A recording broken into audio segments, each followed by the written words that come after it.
తాకట్లో ఉన్న మీ బంగారాన్ని విడిపించి ఆ రోజు ఆన్లైన్ రేటుకి కొంటాం. Sharma gold company. శ్రీమాత్రే నమః గురుగారు. శ్రీమాత్రే నమః.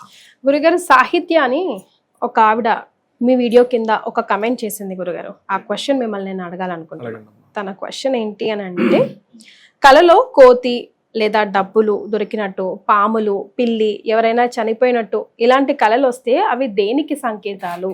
వాటికి ఏమైనా రెమెడీస్ పాటించుకోవాల్సిన అవసరం ఉన్నప్పుడు పాటించాలా, నమ్మాలా, నమ్మకూడదా? సమయాన్ని కూడా చెప్తూ ఉంటారు కదా గురుగారు, అర్లీ మార్నింగ్ వస్తే అవి నిజమవుతాయి అని. లేదంటే మనం మేలుకున్నాక కూడా అది సబ్ కాన్షియస్ మైండ్లో రిజిస్టర్ అయ్యి గుర్తుంటే అది తప్పకుండా అవుతుందని. ఇవి నమ్మకాలా, మూఢనమ్మకాలా గురుగారు? తప్పకుండా అమ్మా. దీనికి బృహస్పతి రచించినటువంటి స్వప్న శాస్త్ర గ్రంథం ఒకటి ఉంది, ప్రామాణిక గ్రంథం. ఓకే. స్వప్నము అంటే ఏమిటంటే అమ్మవారి స్వరూపం. స్వప్న రూపేణ సంస్థిత, నిద్రారూపేణ సంస్థిత, లజ్జారూపేణ సంస్థిత అంటుంటారు. స్వప్నము ఏంటంటే నీకు ముందుగా చెప్పేటువంటి ఇండికేషన్. అయితే ఇందులో చాలా స్పష్టంగా చెప్పారు. ఇప్పుడు సైంటిస్టులు ఏమంటారంటే, నువ్వు పొద్దున్న చూసిందే నీకు కల్లోకి వస్తుంది అంటాడు. రాత్రి స్పృహలోకి వచ్చి స్వప్న శాస్త్రంలో చాలా స్పష్టంగా గైడ్ లైన్స్ ఇచ్చేసారు వాళ్ళు. నువ్వు పొద్దున్న ఏదైనా మాట్లాడావు ఆ రోజంతా, అది స్వప్నంలోకి వస్తే దాన్ని తీసుకోకు. చూసావు తీసుకోకు, ఊహించుకున్నావు తీసుకోకు, అదే పని మీద ఉన్నావు దాన్ని నీకు స్వప్నంలోకి వస్తే అది నీకు పనిచేయదు అని చెప్పింది. అనారోగ్యంతో ఉన్నప్పుడు స్వప్నం వచ్చింది, అది నీకు పనిచేయదు అని చెప్పింది. ఈ 5 రూల్స్ ఈజ్ మస్ట్. మరలా ఈ స్వప్న శాస్త్రంలో సమయాన్ని చెప్పారు. నీకు నైట్ 9 గంటలప్పుడు నిద్రపోయాం అనుకుంటు, 9 నుంచి 12 మధ్యలో వచ్చే స్వప్నం కనీసం సంవత్సరం నుంచి 6 నెలలు పడుతుంది నీకు అది ఫలించడానికి. అలాగే లేట్ గా ఫలిస్తుంది. అలా కాకుండా 12 నుంచి 3 మధ్యలో వచ్చింది మీకు, 3 నెలల వ్యవధిలో ఫలించే ఛాన్స్ ఉంటుంది. 3 నుంచి 5 1 నెలలో ఫలించే ఛాన్స్ ఉంటుంది. లేదా 5 నుంచి పొద్దున్న 6 లోపల ఒక 10 రోజులు, 1 మంత్ నుంచి 10 డేస్ లోపల అవుతుంది.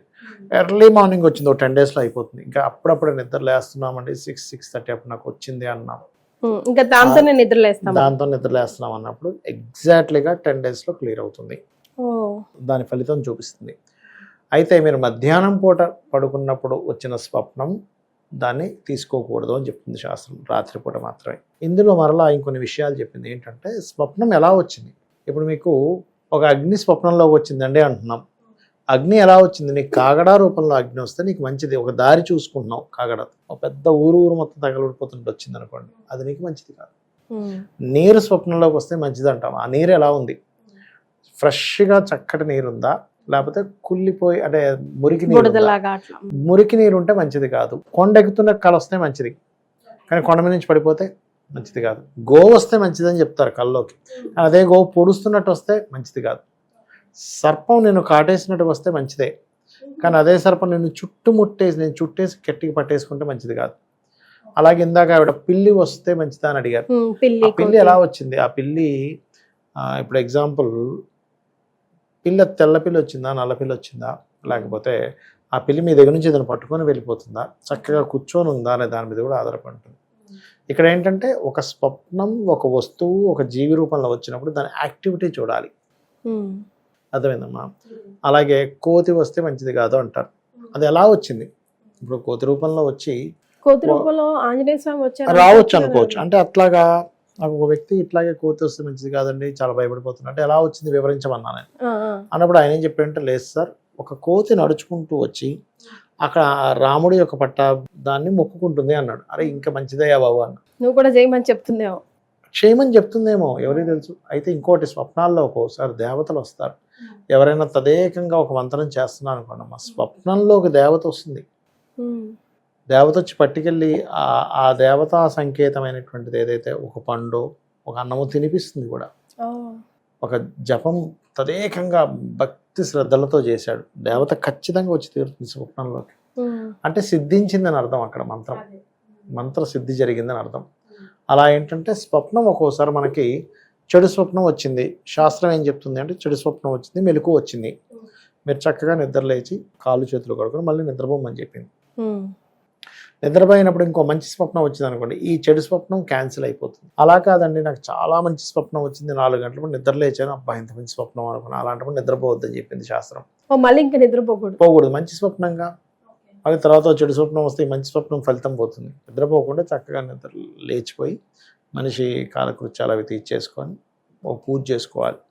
ఇంకొకటి చాలామంది తెలియక ఏం చేస్తారంటే ఒక చెడు స్వప్నం రాగానే పొద్దున్న లేచి ఇంట్లో వాళ్ళు చెప్పేస్తారు. అలా చెప్పొద్దని చెప్తుంది శాస్త్రం. మంచి బోత్ పాజిటివ్ నెగిటివ్ ఏదైనా చెప్పకూడదు. వెంటనే మీరు చక్కగా నిద్ర లేచి మీరు ఇంట్లో చేసుకునేటువంటి పూజ చేసేసుకున్న తర్వాత చక్కగా భోజనం అయిన తర్వాత టెంపుల్కి కూడా వెళ్ళొచ్చేసిన తర్వాత మధ్యాహ్నం పూట చెప్పాలట. అదొకటి. ఇంకొక విషయం ఏంటంటే స్వప్న శాస్త్రం లో ఉన్నటువంటి కొన్ని విషయాలు ఏంటంటే మీకు ఎట్లాంటి చెడు స్వప్నం వచ్చినా కూడా మీరు కనుక గజేంద్ర మోక్షం విన్నారు, యూట్యూబ్లో గజేంద్ర మోక్షం వస్తుంది. ఒక గంటన్నరలో ఉంటుంది అది. కొంతమంది అది విన్నారంటే చెడు స్వప్న దోషం పోతుంది.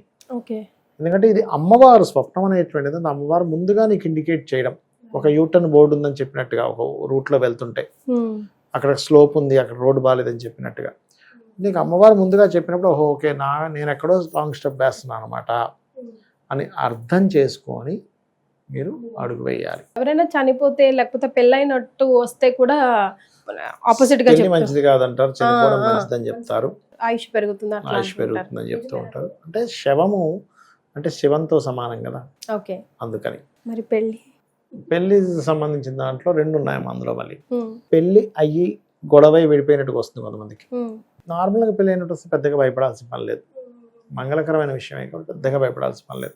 అది ఎలా వచ్చింది ఇక్కడ ఏంటంటే స్వప్నానికి దాని స్టోరీ ఎలా వచ్చిందని గుర్తు చేసుకోవాలి. కొంతమందికి ఏదో స్వప్నం వస్తుంది కానీ మర్చిపోతారు, అప్పుడు దానికి ఏం ఫలితం ఉండదు. పెద్దగా ఉండదు, ఫలితం ఉండదు. బలంగా మీకు బాగా గుర్తుపెట్టుకునేలాగా అది చెడుగానే మంచిగానే స్వప్నం వచ్చింది, చాలా క్లియర్గా ఆ స్వప్నంతో నిద్రలేచిపోతారు కొంతమంది ఉలిక్కిపడి కూడా. దాని ఎఫెక్ట్ ఎక్కువగా ఉంటుంది అది. కాబట్టి ఏంటంటే ఎటువంటి స్వప్నం వచ్చినా మన త్రిజట స్వప్న వృత్తాంతాన్ని రామాయణంలో చదవడం వినడం కానీ, లేకపోతే గజేంద్ర మోక్షం వినడం కానీ, రామాయణ మహాభారతాలు లాంటివి వినడం కానీ, బాగా దీర్ఘంగా అంటే ఇబ్బంది పడినటువంటి స్వప్నాలు బాగా ఎక్కువ చెడుగా వస్తే కనుక రామాయణ మహాభారతాలు పూర్తిగా వింటే ఆ స్వప్నం యొక్క ప్రభావం మీకు 1% కూడా పనిచేయదు. సో సాహిత్య గారు, ప్రశ్న మీదైనా గురుగారు చెప్పిన సమాధానం చాలా మందికి ఉపయోగపడుతుందండి. అలాగే ఇట్లాంటి వాల్యుబుల్ కమెంట్స్ ఏమైనా ఉంటే కనుక డెఫినెట్గా మేము గురుగారి ముందు పెడతాం. దాని ద్వారా మీ ప్రశ్న ద్వారా సమాధానం 10 మందికి కూడా అంది మేలు జరుగుతుందని ఆకాంక్షిద్దాం. ధన్యవాదాలు గురుగారు. శ్రీమాత్రే నమః. శ్రీమాత్రే నమః.